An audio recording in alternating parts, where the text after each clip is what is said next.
أعوذ بالله من الشيطان الرجيم. وإذ قال ربك للملائكة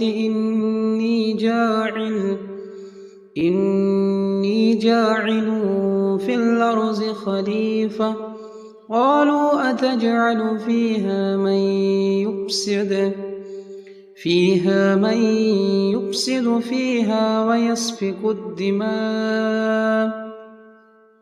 ويسفك الدماء ونحن نسبح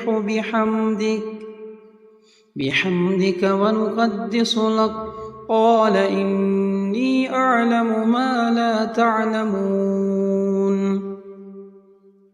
وعلم آدم الأسماء كلها ثم عرضهم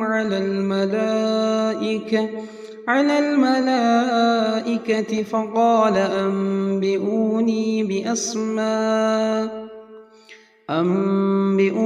بأسماء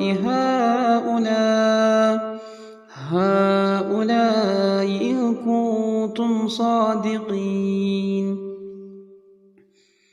قالوا سبحانك لا علم لنا إلا ما علمتنا إنك أنت العليم الحكيم.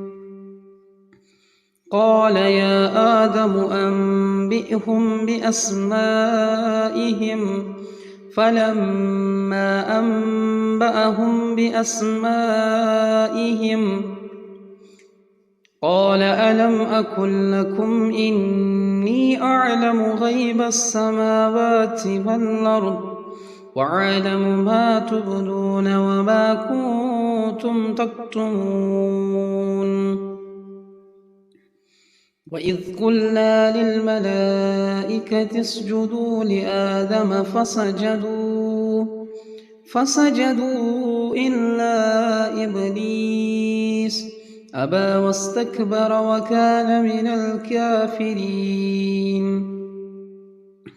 وقلنا يا آدم اسكن أنت وزوجك الجنة